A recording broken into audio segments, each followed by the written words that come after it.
Moi, j'ai pas le droit. Vous êtes trop jeune. J'ai 51. 51. Ah, on vous prend si vous voulez. Voilà. 51.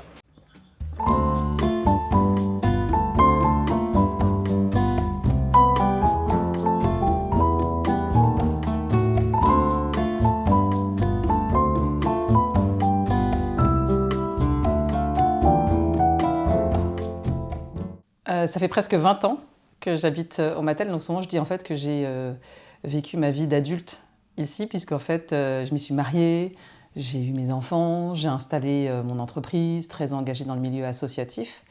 Donc ça fait maintenant un petit bout de temps quand même que je suis là, et puis c'est vraiment mon port d'attache, là où finalement j'ai vécu le plus longtemps depuis que je suis née. Et en fait, moi quand je suis arrivée dans le village, on était à 1300 habitants, aujourd'hui on est à 2100. Donc déjà là, voilà, on voit qu'on a en effet grossi. De toute façon, quand même maîtrisé, hein, quand on voit Saint-Gély ou Saint-Mathieu, on n'est pas dans cette typologie-là, parce que de toute façon, on est contraint par le Lirou, le Rouquayrol, on a des risques feu-forêt, donc on ne va pas non plus s'agrandir de façon énorme. Mais quand même, c'est pas rien, en fait, finalement, d'absorber autant de population comme ça en un laps de temps assez court.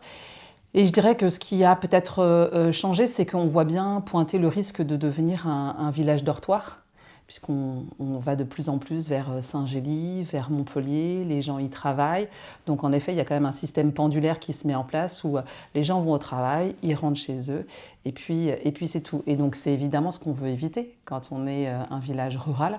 On a vraiment envie de garder cette vie rurale où on se connaît, on se dit bonjour, il y a une bonne ambiance.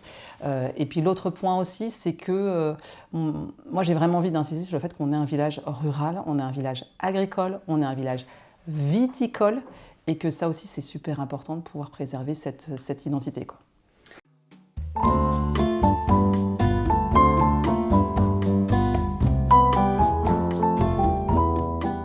En fait, d'abord, moi je suis issue du milieu associatif.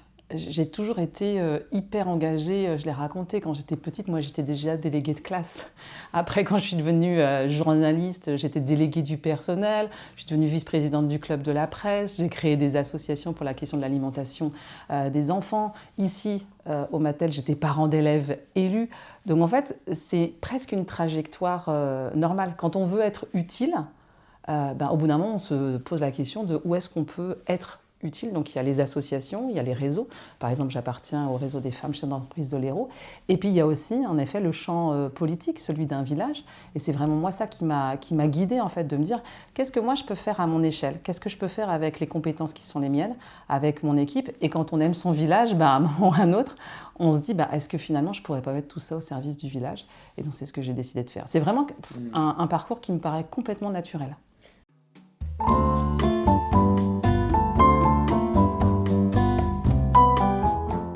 Alors j'ai envie de dire, si je regarde sur les priorités, c'est plutôt du long terme. Les priorités, on l'a dit, c'est les associations. On a une vingtaine d'associations. C'est vraiment un vivier extraordinaire. Aujourd'hui, elles manquent de bonnes conditions pour leurs activités, et notamment de places, de locaux. Donc ça, c'est la première priorité. La deuxième priorité, c'est les commerçants. On a de la chance aujourd'hui d'avoir des commerçants. On a boulangers, charcutiers, fromagers, pharmacies, coiffeuses, etc. Donc on est un vrai pôle d'attractivité. Mais aujourd'hui, ils souffrent.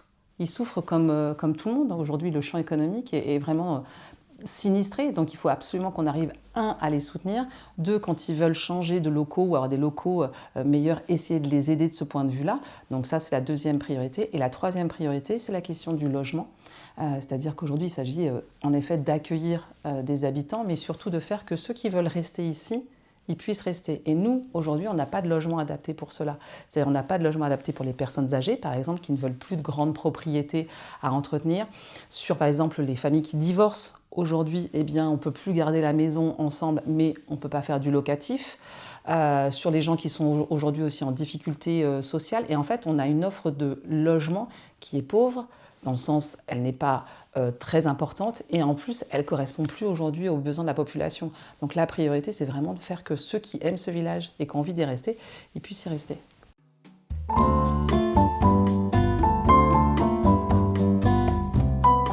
La commune, elle, en tant que telle, a assez peu de foncier. Malheureusement, il n'y a pas eu de réserve foncière qui a été faite. Donc là, justement, on est en pleine révision du PLU, plan local d'urbanisme. Donc on a demandé au bureau d'études d'identifier les parcelles qui nous appartiennent, qui sont constructibles, et de travailler assez finement, justement, là où on a encore cette petite emprise foncière. Après, on a beaucoup de bâtiments, par contre, à rénover. Ça, c'est vraiment une force de notre village.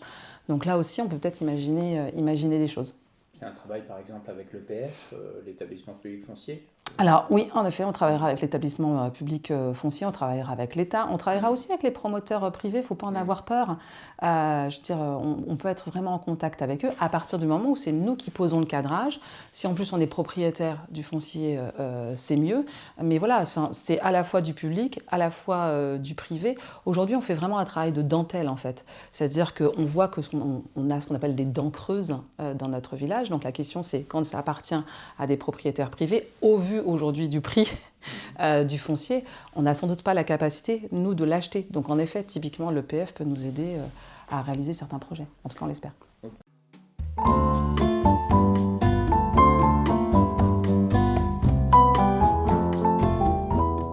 C'est une vraie difficulté. La verticalisation, personne n'a envie ici, parce qu'on est à un étage. Et dès qu'on va se dire, tiens, on en fait un deuxième, ça va commencer à choquer visuellement. C'est quand même une question de cohérence architecturale avant tout. C'est-à-dire qu'ici, on a des maisons qui sont en son de plein pied, on a des toits qui sont quand même assez bas.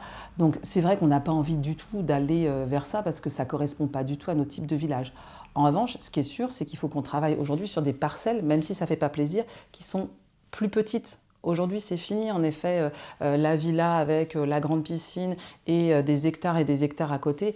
Ça ne peut plus. On est aujourd'hui à la fois obligé de retravailler le village sur lui-même, de ne pas s'étendre. Personne n'a envie de s'étendre, en fait. Nous, on a fait un sondage, 99% de la population, quasiment, est contre l'extension du village. Alors, si on n'étend pas, eh bien, ça veut dire qu'évidemment, il faut qu'on retravaille sur ce qu'on a aujourd'hui, faire des parcelles plus petites, plus adaptées, en faisant quand même aussi attention à ce qu'on appelle l'emprise au sol, c'est-à-dire garder du végétal, parce que honnêtement, si c'est pour avoir que du minéral et que du béton, c'est pas intéressant non plus. Donc, mais la verticalisation, non.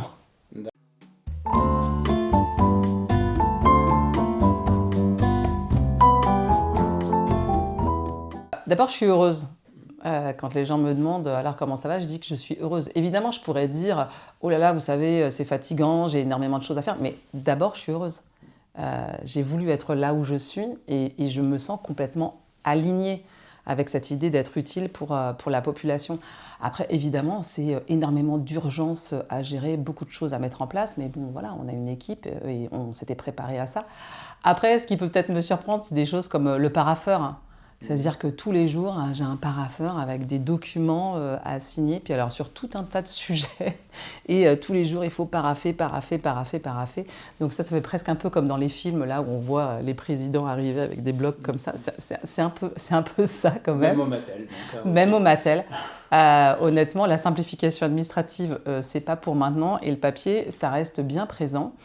Et puis après, non, l'autre chose qui est drôle, c'est que beaucoup de gens me demandent est-ce qu'on dit, comment on vous appelle? On dit Madame le maire, Madame la maire, la mairesse.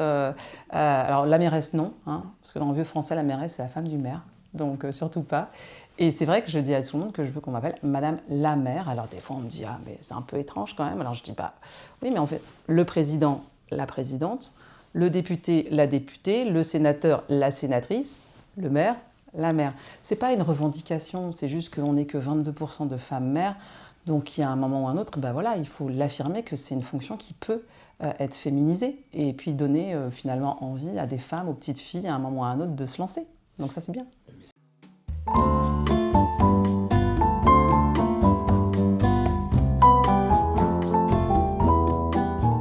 En fait, le quotidien d'un maire, c'est le grand écart permanent. entre en effet les dossiers sérieux avec la réunion sur l'urbanisme où on nous demande la vision à 40 ans du village. Ça va être, là en ce moment, j'ai des travaux d'urgence à faire aux écoles puisque les toilettes sont fermées suite à un dégât des eaux. Et donc ça, c'est un dossier urgentissime à traiter. Mais c'est aussi la chasse aux œufs, puisque donc, il y a eu Pâques et là on continue encore avec les enfants. C'est le concours de poésie et de remettre des prix à des enfants sur les calligrammes. Donc en effet, c'est courir le trail du Lirou dimanche et être avec les bénévoles. C'est s'intéresser à la fête votive et la question de la sécurité pour le mois d'août. C'est aussi parfois des questions de gestion de personnel. Là, on a du personnel qui est malade cet après-midi. Il n'y a personne pour assurer la permanence de la mairie. Eh bien, je pense que je vais descendre à l'accueil et que je vais être là pour assurer la permanence de la mairie parce qu'il y a une continuité du service public. C'est aussi aller voir l'installation de la nouvelle sous-préfète de l'Odève. C'est ce soir un bureau des maires à la communauté de communes. C'est énormément de choses. Je passe du coq à l'âne tout le temps et avec des choses du quotidien et des choses urgentes et beaucoup plus sérieuses.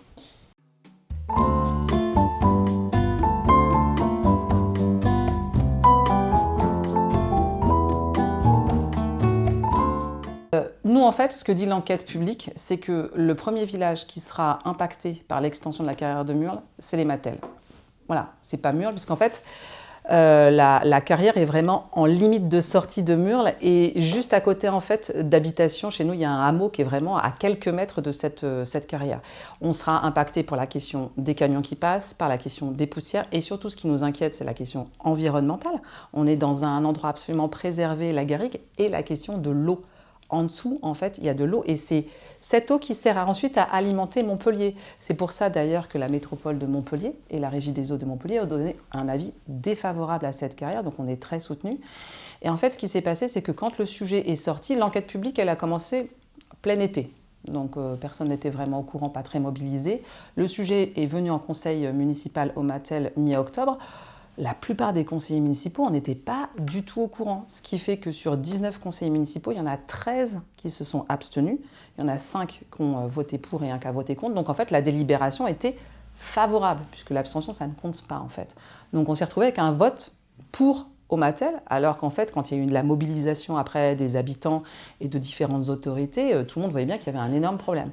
Et là, j'avais vraiment envie qu'une fois que maintenant tout le monde est au courant de ce dossier, que les élus, les nouveaux élus, on se retrouve et qu'on dise clairement aujourd'hui, au vu de ce qu'on sait de ce dossier, est-ce qu'on est d'accord, qu'on est contre? Et moi, je suis super contente parce que j'ai 3 groupes politiques avec des sensibilités différentes et ça a été voté à l'unanimité. Donc ça veut dire qu'aujourd'hui, notre village, il parle d'une seule voix. C'est non à un projet d'extension qui viendrait abîmer notre environnement, notre eau et notre qualité de vie. Et ça, c'est vraiment super. C'est-à-dire que là, maintenant, j'ai envie de dire, on est clairement aligné sur cette position et ça ne peut pas se faire sans nous.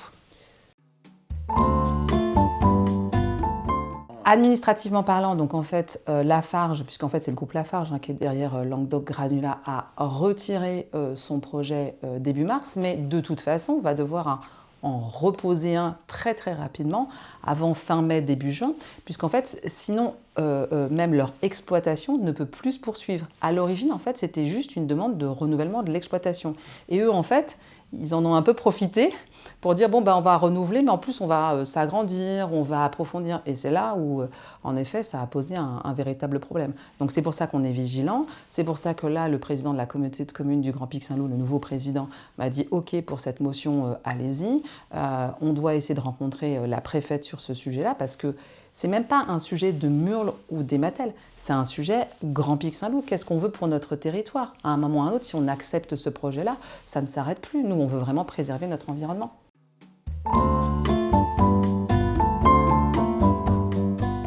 Moi, je ne suis pas exposée. La motion dit clairement qu'on n'est pas opposé à la carrière. Elle existe, elle est là. Bon, elle est quand même mal située, mais ça fait quand même maintenant un bout de temps qu'elle est là.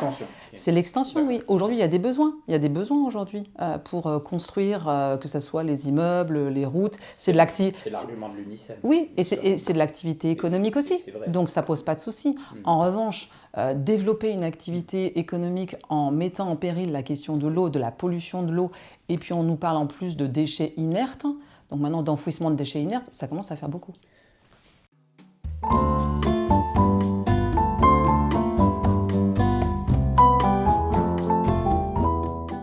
Je vais être honnête, on ne me l'a pas demandé en fait.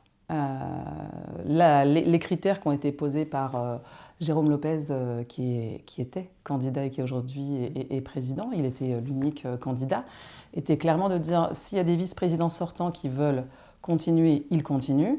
Et il a posé comme critère également le fait qu'aucun nouveau maire ne serait vice-président. Je suis nouvelle maire, donc je ne pouvais pas prétendre à une vice-présidence. Je le regrette à plusieurs titres. D'abord pour les Mattel. Ce n'est pas pour moi parce qu'honnêtement, entre mon activité économique et mon mandat de maire, j'ai largement de quoi faire. Moi, je le regrette pour les Mattel parce que passer d'une présidence à rien, je trouve ça vraiment dur pour les habitants, je pense surtout. Ayant été président. Alain Barbe ayant été président de la communauté de communes. Donc c'est d'abord ça, je suis plutôt triste pour les Mattellois et les Mattelloises. Et puis c'est vrai que sur ces critères, on est 13 nouveaux maires sur 36. Donc il y a un vrai renouvellement au sein de la communauté de communes. Moi je pense qu'il faut arriver à mixer, c'est-à-dire à la fois évidemment garder les gens d'expérience, il y a besoin de stabilité, il y a besoin de loyauté, ça je le comprends parfaitement. Mais en même temps, il y a 13 nouveaux maires, s'il y a des envies, s'il y a des compétences, autant en profiter. Et puis le dernier mot aussi, c'est sur la question des femmes. Pourquoi finalement aujourd'hui au sein des intercos, les présidents et les présidentes ne s'imposent pas cette parité qui est aujourd'hui présente dans les conseils municipaux. Il y a une obligation de parité sur les adjoints et ça ne l'est pas sur les vice-présidences. Pourquoi ça ne se fait pas aujourd'hui? Moi, je pense que ça, il faut vraiment y aller, d'autant que, alors c'est vrai, on est 7 femmes maires sur 36. Alors vous allez me dire, bah oui, mais il n'y a pas assez de femmes. Pas du tout, puisqu'en fait, au sein de la communauté de communes, les conseillers communautaires, il y a la parité qui s'applique, puisqu'il y a des adjoints qui sont là, des conseillers municipaux. Donc, il y a un vivier de femmes qui est présent. Et je trouve que ce n'est pas un bon signal qui est donné. Il faut qu'aujourd'hui, on nous aide, nous, les femmes maires. Encore une fois, on est 22%.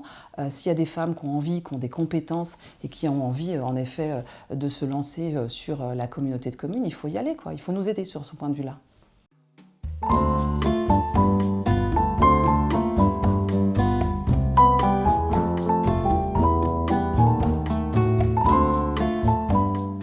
Alors, je ne sais pas si c'est un développement, un non-développement. Ouais.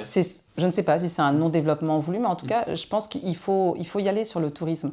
Évidemment, il ne s'agit pas d'être dans le surtourisme et le tourisme de masse, mais je pense qu'on y est encore loin et qu'en effet, on a tout intérêt. Il y a des grands comptes parisiens qui seraient ravis de faire un séminaire au pied du Pic Saint-Loup. Et il n'y a pas de lieu pour ça et ça m'a toujours surpris. On est d'accord qu'il y a un vrai manque. Moi, je me suis mariée ici. Et j'ai pas pu en fait faire ensuite la réception de mon mariage sur le Pic Saint-Loup. J'ai dû sortir du Pic Saint-Loup parce que j'avais pas de quoi accueillir les invités. Quand j'ai fait les 10 ans de mon entreprise, j'ai réussi à trouver la cave viticole à Saint-Mathieu de Tréviers, mais en effet, difficile de trouver un lieu pour faire du réceptif. L'office de tourisme du Grand Pic Saint-Loup est, me semble-t-il, un peu trop caché au parc Saint-Sauveur, donc pas très visible. Il y avait d'ailleurs le projet à l'origine, l'office de tourisme devait être au Mattel.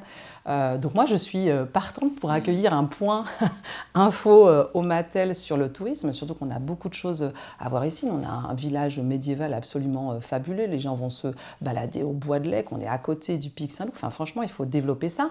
On n'a pas de maison du vin, on est au Pic Saint-Loup. Je veux dire, les cartes de France, peut-être même du monde, connaissent le Pic Saint-Loup et on n'a pas une maison du vin, une maison du terroir. Donc bien sûr qu'il faut développer ça parce que d'abord on peut être fier de notre territoire, on peut le partager tout en le maîtrisant et puis derrière c'est de l'économie, c'est-à-dire que la question des viticulteurs aujourd'hui qui souffrent, développons le no-tourisme, on a tout intérêt à les aider là-dessus, donc franchement je pense qu'il faut y aller et si je peux y contribuer je le ferai vraiment. Alors pas au Mattel. Pas au Mattel, d'accord. Alors si on parle d'eau potable, c'est pas un sujet parce qu'en fait justement nous on a des sources ici et d'ailleurs ce sont les Mattel qui alimentent Montpellier. Donc vraiment, nous, on a de l'eau. Toutefois, il y a quand même la question de faire attention à son usage, ça je pense qu'on est tous conscients de ça.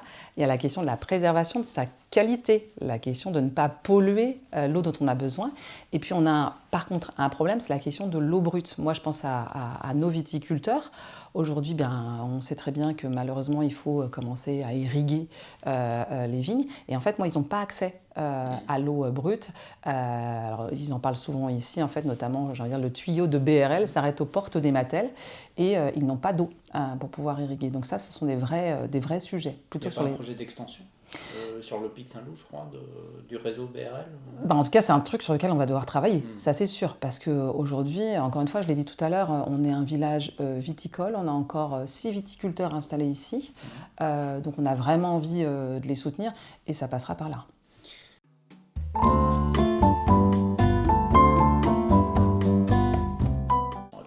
Alors, doivent être les relations avec la métropole. En fait, moi, je suis arrivée dans la région il y a 20 ans maintenant. Donc, c'est drôle parce qu'en fait, il y a tout un tas d'acteurs économiques et politiques que j'ai vu grandir et ils m'ont vu grandir. Et en fait, Michaël Delafosse, moi, ça fait 20 ans que je le connais et quand j'étais journaliste, je l'ai interviewé plus d'une fois. En tant qu'animatrice de débats et de conférences, j'ai animé également des débats pour la métropole de Montpellier. Donc, on se connaît bien. Il est aussi venu aux femmes chefs d'entreprise de l'Hérault. Il nous a soutenus quand même sur pas mal de points. Donc, on se connaît bien. Après, la question de la métropole, à chaque fois, il y a cette peur de se dire on va, nous, Grand Pic Saint-Loup, être dévorés par l'ogre montpelliérain. C'est quelque chose qui reste toujours un peu en suspens. Nous, on est très clair là-dessus. En tout cas, moi, je suis très claire. On veut garder notre identité. Honnêtement, le Grand Pic Saint-Loup est totalement, diamétralement différent de la métropole de Montpellier. Et nous, on est un territoire rural et il faut respecter ça, il faut respecter cette identité. En revanche, il faut absolument qu'on travaille des partenariats et je pense qu'un des axes prioritaires, c'est la question des mobilités. C'est-à-dire qu'aujourd'hui, nous, on a des habitants qui vont majoritairement travailler à Montpellier, on a des étudiants qui vont étudier là-bas, on a des jeunes qui vont faire la fête à Montpellier. Et en fait, alors bon, heureusement, on a maintenant des pistes cyclables qui vont jusqu'à Saint-Gély, mais une fois que ça s'est arrêté à Saint-Gély, au Mattel, ça n'arrive pas. Et en plus, on a des circuits qui potentiellement peuvent être dangereux sur la route. Donc ça, il faut continuer cette trame-là. Il y a la question des bus. Ils sont trop peu nombreux. Et pas forcément aux horaires adaptés. Enfin, c'est plus aérotransport. Oui, tout à fait. Mais en fait, il faut travailler ensemble sur le fait que aujourd'hui, nous, à part prendre la voiture pour aller aux portes de Montpellier, on n'a pratiquement aucune autre possibilité. Sauf qu'en plus, quand on arrive à Montpellier avec la voiture... Les parkings relais sont souvent pleins. Exactement. Donc c'est vraiment pas adapté. Donc maintenant, voilà, je pense qu'il faut vraiment travailler avec la métropole de Montpellier qui a déjà fait un gros travail sur la question des mobilités sur la métropole. Maintenant, il faut travailler avec nous pour améliorer ça. Donc voilà, on a de quoi faire de beaux partenariats. Dans les villages, oui. Oui, c'est toujours pareil. Oui. Sans étiquette, mais un peu écologiste, non, peut-être. Alors, aussi, enfin, tu le caches pas. Moi, je dirais de bon sens. Parce que de toute façon, aujourd'hui, la question des enjeux climatiques, j'ose espérer que ça n'est ni de droite ni de gauche. Quand on est confronté à la canicule, j'ose espérer qu'en effet, tout le monde s'y mette. Moi, là, hier, j'étais avec le CCAS. On travaillait déjà à l'identification des personnes vulnérables, à se dire, si jamais on a de nouveau un épisode de canicule, on mobilise une salle qui sera climatisée. Et pour accueillir les gens. Aujourd'hui, la question de l'ombrage, c'est extrêmement important, la question des déplacements doux. Donc, pour moi, c'est plus une question de bon sens que de parti politique. Après, c'est vrai qu'on, nous, les petits maires, parce que petits villages, on se dit souvent sans étiquette, parce que je pense que dans mon équipe, aujourd'hui, j'ai des gens de sensibilité extrêmement différentes. Et même durant la campagne, en fait, on s'est interdit de parler de politique nationale parce que c'est un sujet de dispute. C'est à mon avis comme en famille. Comme les repas de famille, on ne parle pas de politique nationale parce que sinon on ne va pas être d'accord. En revanche, on est d'accord sur ce qui se passe au sein du village, quelles que soient les sensibilités des uns et des autres. Et c'est surtout ça qui est important. Mais c'est une vraie problématique parce que moi, je me suis dit, tiens, comment je vais me positionner sur les sénatoriales ? Comment je fais, par exemple ? Parce que moi, je suis sans étiquette. Donc, en tant que maire, je dois choisir, voilà, la question des parrainages pour les présidentielles, si on vient me voir pour des parrainages, qu'est-ce que je fais? C'est un vrai sujet, honnêtement, quand on est sans étiquette. Et puis nous, on a souvent dit sans étiquette, mais pas sans valeur. Donc en effet, vraiment la question du respect de la démocratie, du respect de la loi. Enfin voilà, on a quand même posé des fondamentaux, ça ne veut pas rien dire.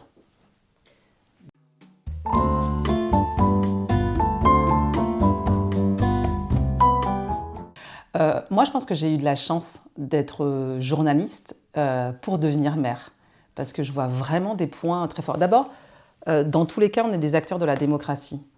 Je dis ça parce qu'en fait, liberté d'expression, liberté d'opinion, le goût du débat, c'est pas rien en fait. Et ça, moi déjà, je vois des ponts entre journalistes et maires. Après, il y a aller chercher de l'information, la qualifier, savoir qui me parle, la vérifier, ça c'est aussi important. Savoir faire des synthèses, tout simplement, savoir écrire et savoir expliquer. Beaucoup de pédagogie en fait.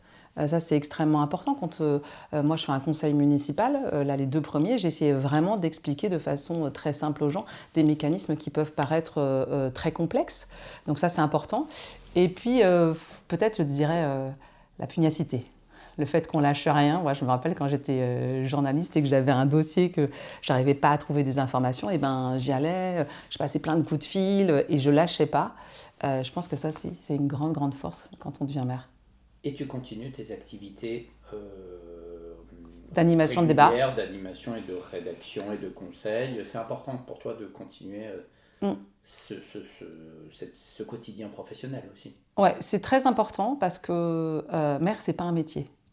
C'est pas un métier. C'est ça, je pense qu'il faut vraiment... Et je dis souvent, d'ailleurs, même les clients que je rencontre aujourd'hui qui sont chefs d'entreprise, je leur dis engagez-vous dans la vie politique. On a besoin de chefs d'entreprise dans la vie politique. Je pense que ce sont 2 mondes qui se regardent un peu trop l'un en face de l'autre. Alors en fait, il faudrait vraiment les mixer. Donc moi, j'encourage déjà vraiment ça. J'en ai besoin pour moi, pour de temps en temps m'aérer. Voilà, partir sur autre chose. Je suis aussi beaucoup dans le positif quand je suis dans l'animation de débats et de conférences. Donc c'est des moments de plaisir pour moi, de valorisation avec mes clients. Et puis je vois aussi beaucoup de complémentarité finalement entre les sujets que je traite en tant qu'animatrice qui ensuite peuvent moi me donner des idées aussi en tant que maire. Donc il y a un côté laboratoire d'idées, j'ai l'occasion de rencontrer des gens dans des réseaux très très différents et donc en fait voilà, je vais piquer des idées et me dire tiens peut-être que finalement je pourrais faire ça aussi en tant que maire. Donc moi je conseille de continuer. Et puis aussi l'autre chose, certes il y a une revalorisation des indemnités de maire, mais moi je l'ai dit au premier conseil municipal, je ne cache pas combien je gagne 1 700 € net par mois, c'est très en deçà de ce que je gagne en tant que chef d'entreprise, donc je veux exercer cette mission, mais en même temps voilà, j'ai besoin de continuer aussi à côté de travailler. Mais je pense que c'est sain aussi, il y a une raison économique, mais je pense qu'intellectuellement parlant c'est bien.